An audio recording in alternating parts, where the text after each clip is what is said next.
Yo, what's up? Trey TD22 back now with another video. Got a couple things to talk about. Last night's games, and then possibly tonight's game. That's gonna be in like 2 hours, like two and a half hours when I'm recording this. No more Pandemic P.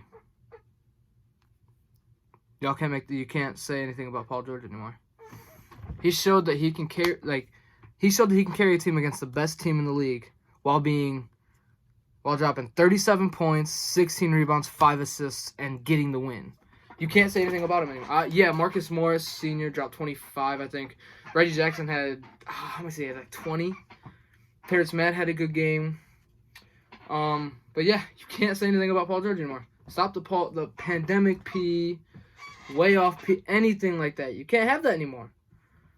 3 straight games with 30-plus points against the number 1 seed. Did he have a rough start to the series? Yes.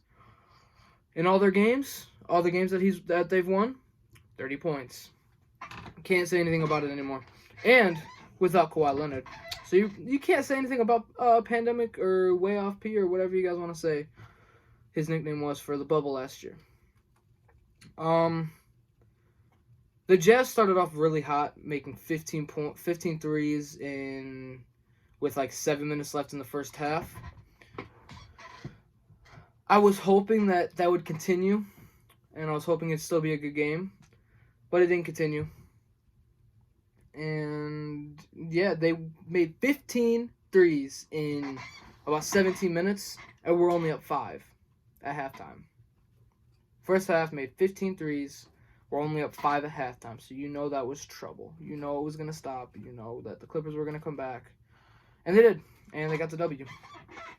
Good W by the Clippers without Kawhi Leonard. If the Suns do not have Chris Paul and the Clippers advance, I think it's the Clippers series to lose. Even if the Clippers have Kawhi Leonard, well, it's definitely the Clippers series to lose if they have Kawhi Leonard. Even without Kawhi Leonard, I think it's still their series to lose.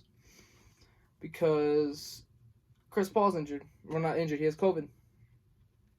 The one time Chris Paul was going to most likely make the finals, he gets injured. Or he gets COVID and he has to sit out. It's stupid. It sucks, man. This NBA season has been good and bad at the same time. All these injuries have been terrible.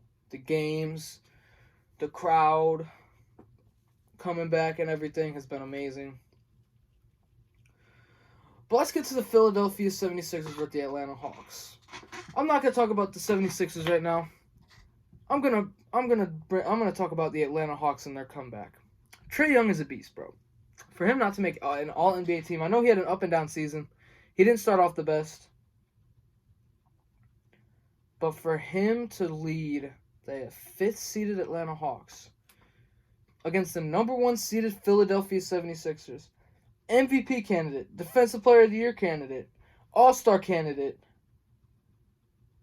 and in Philadelphia, for them to come back down 26 and win, you got to appreciate the Atlanta Hawks and Trae Young. You got to appreciate it. The defense. The only 2 people for the Philadelphia 76ers to score in the second half was Joel Embiid and Seth Curry. And when Seth Curry drops 36, 37 points, however many he had, you got to win that game. Ben Simmons, you need to hit your free throws. You cannot be unreliable in the fourth quarter when your team needs a bucket and they'll just foul you. You missed 10 free throws. You missed 10 free throws in the game. You have missed more free throws than Kawhi Leonard, Damian Lillard, Steph Curry, and a couple other people. They did the entire regular season in how many? In 10 games. You missed 45 free throws. It's unacceptable. Either if the 76ers get eliminated by the Hawks, Simmons has to go. I'm sorry. Simmons has to go.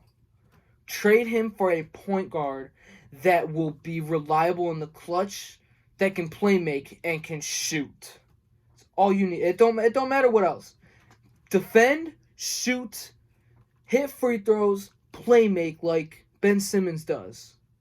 That's what they need. Embiid did what he could. He missed the last 2 free throws. But Embiid, throughout the entire game, did what he could. And he probably winded out and probably got tired. Because he dropped like 20 points in the first quarter and dropped 20 points the rest of the game. Tobias Harris, oh my gosh. Tobias Harris was terrible. 1 of 10, 4 points. Really, Tobias Harris? You were a 20-point scorer during the regular season. You were a borderline all-star. You were clutch for the Philadelphia 76ers during the season. What happened? What happened to you being a 20-point scorer? I know that's not what you were when you came in the league. I know that's not what you were when you went to the Clippers. I know you weren't that the year you guys got eliminated in the semifinals by the Toronto Raptors. We know you weren't. You could give it to us. You could give it to the Philadelphia 76ers occasionally. But you can't go 1 of 10 and expect to win the game. Especially Ben Simmons goes 4 of 14 from the freaking free throw line. That's your point guard. The first point guard in history to miss 10 free throws in 1 game. It's just unbelievable, bro. And for the Nets and the Bucks, if the Bucks lose this game and lose the series, everyone except Giannis has to go. I know this is the first season. You guys have had Chris Middleton. You guys have had Brook Lopez. You've had most of the people on the team since last year or the year before.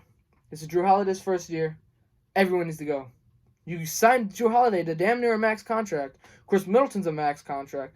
Giannis is a super max contract. Brook Lopez is making a decent amount of money. Portis is making a little bit of money. You can't do anything else. You have to trade your players. You have to. It's just...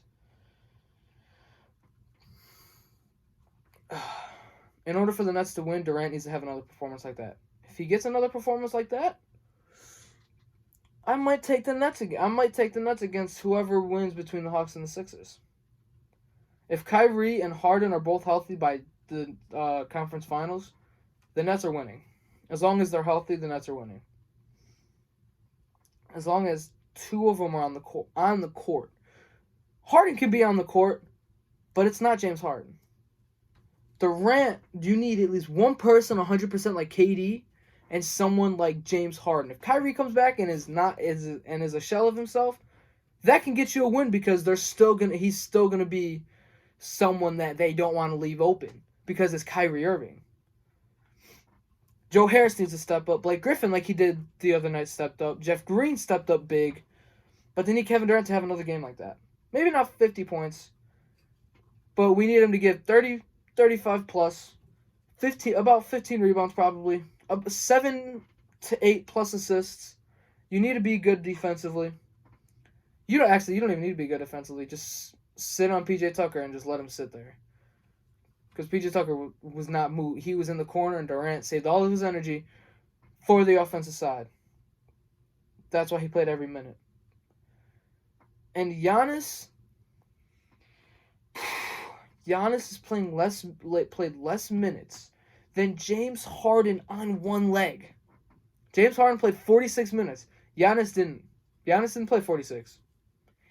I don't know how many minutes he played, but I know he did not play 46 minutes. I watched that entire game. Giannis didn't play longer than James Harden, or even no one played longer than Kevin Durant. Durant has another game like he did Tuesday. The series is over. And you might as well call off the playoffs. The Nets are going to win. If Durant can have games like that and be that freaking efficient, he had 50 points on like 23 shots. No one else does that. No one does that. But yeah. So yeah, I don't know. Yeah, I mean, I guess. Oh, Rick Carlisle is not returning as the Mavericks head coach. Tell me what you guys think about that. Please like, comment, subscribe. Peace.